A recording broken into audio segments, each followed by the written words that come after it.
You should probably not book your Norway cruise with this company. They're called Hurtigruten, and they are the most famous company operating the Norwegian Coastal Express ferry. They are the oldest company operating this route, but with the competition from Havila as well as real cruise ships, they're probably also the worst. In this video, you will learn about the whole Hurtigruten experience, from booking to boarding, from the cabins to the dining. If you want to jump to a specific section, just use the chapter markings on the timeline. Welcome to my channel, Markus Travels.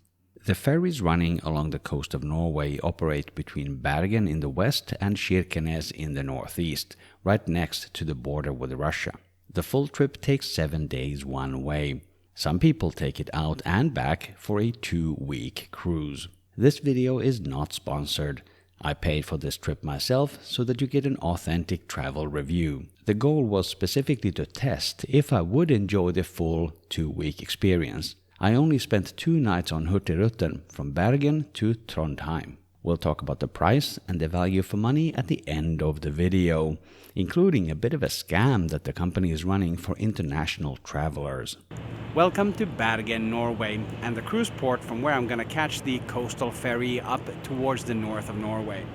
You can see the ship there behind me. That is the Hurtigruten Polarlys, which means polar light.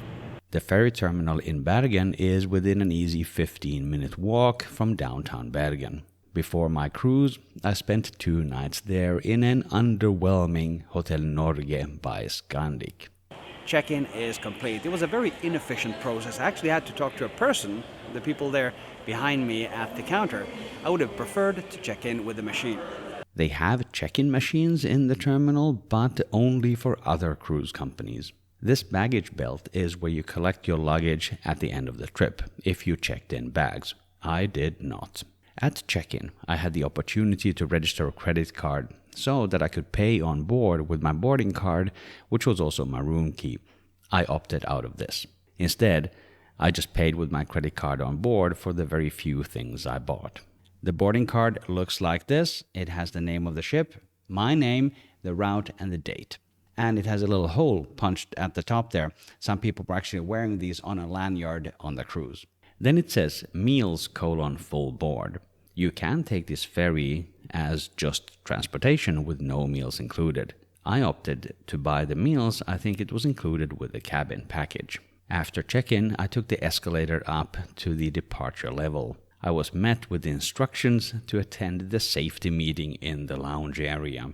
After the briefing, the crew scanned everybody's boarding cards to confirm that we were there.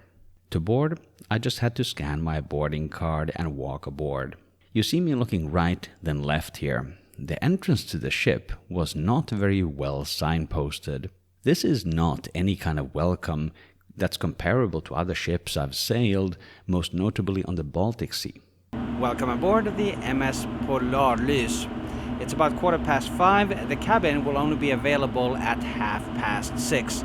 So let's go and find out what there is to do on the ship until I get my cabin. The access to the cabins is still blocked. That gives us time to have a look at the procedures at the dock. The crew had a welcome briefing prepared at 2 time slots. I believe they were 7:30 and 9 p.m. But because so many passengers had already boarded, they put in an extra briefing at 5:30. That's the one that I attended. At the briefing, they shared a lot of information about the route and how things work on the ship. They also talked about the various excursions that were available during the voyage. It was still possible to book tomorrow's excursions at this point, but generally they have to be booked earlier the previous day. Before long, I got access to my cabin. I booked a cabin in the category Unspecified Polar Outside. I'm not sure that's what I got though. The images on the website look a lot more like the higher category Arctic Superior cabin. Maybe I got an upgrade. Regardless, this cabin is old. They say that the ship was renovated just a few years ago, but I don't see it. This looks like the cabin from 1996 when the ship was built. The cabin is not in bad condition for the most part, it's just an old design. It's much older than what the competition has. That's Havila, who also runs this route. The bathroom is basic but functional. My favorite thing is that there's underfloor heating that you can turn on and off with this second switch outside the door. Another thing that worked well in the bathroom is the shower. The pressure was good, the water was warm enough, and for a small space, this was a good shower experience. Another thing to note is that the water from the tap is drinkable. That's the case for every tap throughout the ship. Consequently, there are no bottles of water in the cabin, which is a great choice by Hurtigruten. If you're liking the video so far, please hit the like button. Thanks for doing that. The bed is high, so there's plenty of storage under it. There are also a few closets and cupboards for your stuff. The view out the window is of a lifeboat. On the wall, there's a knob that controls the temperature.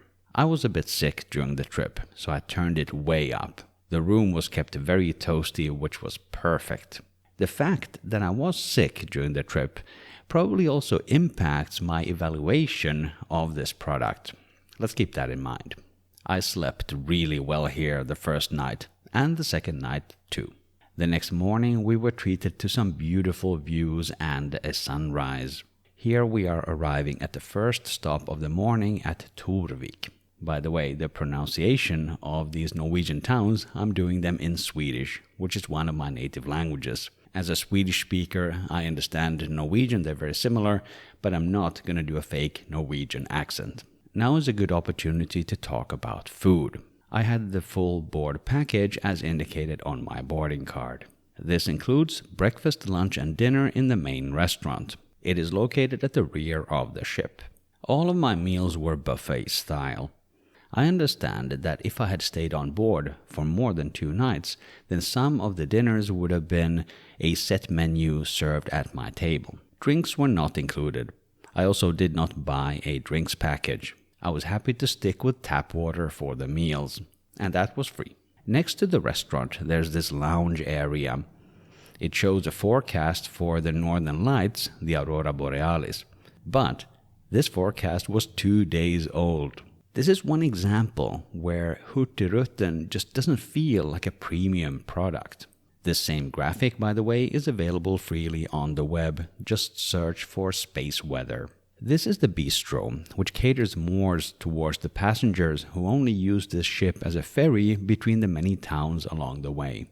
This area has a shop that sells whatever you might need for a cold climate. There's also snacks and many other things for sale. This is also the location of the information desk and the excursion desk. I only visited the information desk once to complain about the fact that my TV was not working. They never fixed it. This area here is the a la carte restaurant where you can dine at an additional charge. Let's look at the other amenities on the MS Polarlys. There is a sauna and it's located on deck 2, which I believe is below the waterline. It's placed here quite awkwardly next to some regular cabins. It's not a very welcoming environment. Down here there is also a little medical bay, but Hurtigruten says on their website that there's no medical staff on board. I think that's fine because we're so close to the coast at all times. If you want to see that coast, your best bet is deck 5. It's the only place where you can walk around the entire ship outside. Up here there are 2 jacuzzis. Only one of them was in operation at this time. There's a shower right next to the hot tub that you are required to use before dipping in. On one of the upper decks there's a bar, and there's an additional one in the rear. This area might remind you of a helicopter landing pad, but I think it's far too small for a helicopter.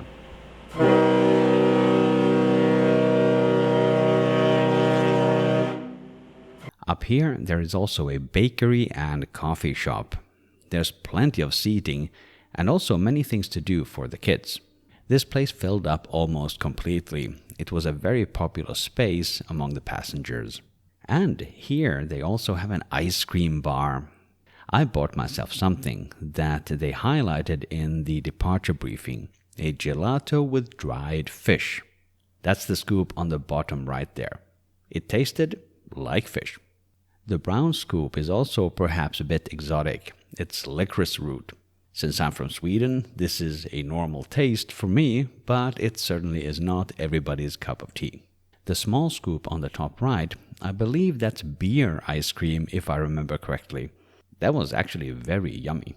After the coffee shop is a bar and lounge area. This is the Explorer Bar. It was a great place to sit and watch the world go by. The most notable thing about the Explorer Bar was that the temperature was higher than in the rest of the ship. So it was super cozy and a great spot. There really is a lot to see in Norway. The coastline is just beautiful. As for the entertainment system, there's free basic Wi-Fi for everyone. My room had that TV that didn't work. Every now and again, the crew would make announcements about the next port or excursions. And more importantly, if there were northern lights to be seen, they would always make a special announcement about that even in the middle of the night. The phone in the cabin can be used to amplify the audio from the announcements. Normally, they would just play the announcements in the hallways and in the common areas, but by pressing here, it also came through the phone loudspeaker. To go on an excursion in Urke, Hjørundfjord. You need to have your meal now before the excursions start. And if you are not booked to go on any excursion in Hjørundfjord, it's good to know that the lunch will close at 1:30 today, so 1:30 p.m. Liebe Gäste, wir haben schon unser Hauptrestaurant.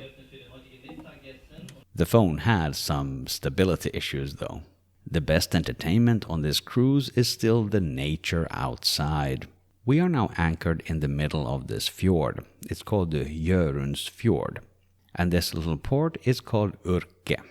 If you want to go ashore, they have this little boat that ferries groups of passengers between the ship and the shore. Passengers who booked excursions had priority on this boat. But after they were done, all passengers could use the ferry free of charge. We remained here for a few hours so that everybody had the opportunity to go ashore. The views here were just stunning. And we were even lucky with the weather. It's not always this sunny in mid-October on the Norwegian coast. In the afternoon, there was another daily briefing. They told us about the area, what we've seen, and they showed us some photos from the excursions. The next major port was Ålesund. It's a pretty little town on the water, most famous for burning down many years ago. Parts of it were rebuilt in the Art Nouveau style, or in German, Jugendstil. Welcome to the port of Ålesund. We are arriving here for the second time today. We arrived briefly a few hours ago, and then we made a short detour into one of the fjords, and now this is the real stop. The ship is going to stay here in Ålesund for about 2 hours. People are free to leave the ship and have a walk in the city, and after that we're going to continue the journey north. We had a couple of hours there, so it was possible to exit and do a tour. A lot of people took that offer. I just walked around for a bit on my own.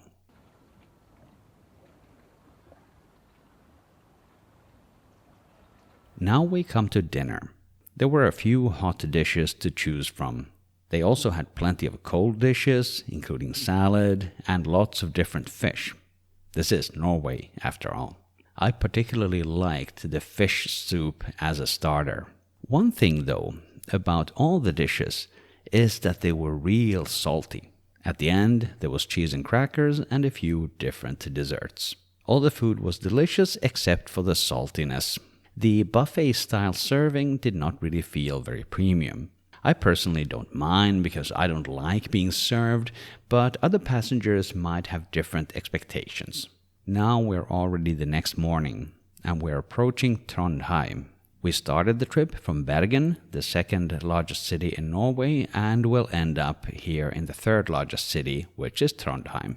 Coming into Trondheim, we pass by another ship from the same company, from Hurtigruten.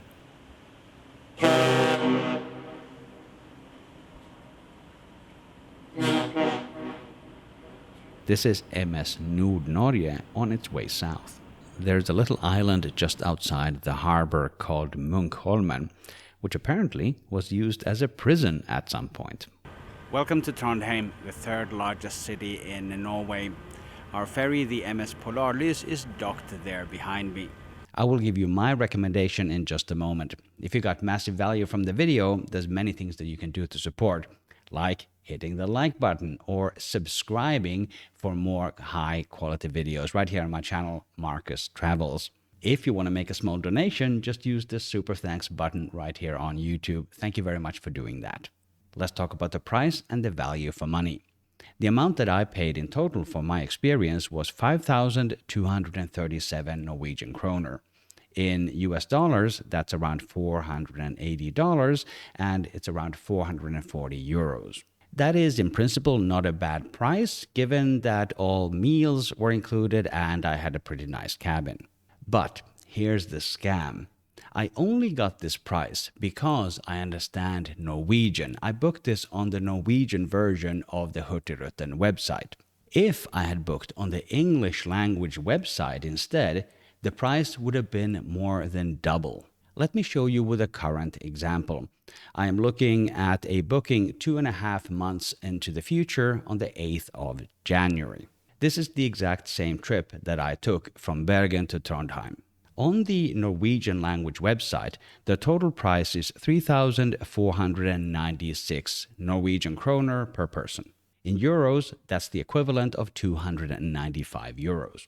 On the international website, however, the same trip is 701 euros. That's more than double for the exact same product. I didn't use any VPNs or anything like that when looking at these prices. I just accessed the website from my home here in Switzerland. And just depending on the language of the website, the price changes. So here's my conclusion. If you're going to be booking Hurtigruten, then definitely use the Norwegian website. But ultimately, I cannot recommend Hurtigruten. Reason 1 is that they run this kind of scam. Reason 2 is that the competition, the company called Havila, has a far superior product on the same route. I'm working on a separate video about my Havila experience, so hit the subscribe button to be notified when that video goes live. I will also link to it in the description below. But there is a Norwegian company that I really like. Click or tap the screen right here to watch my video about Vy. They operate an amazing airport bus, a really premium experience. So check out that video now. Thank you very much for watching Markus Travels, and I will see you in the next video.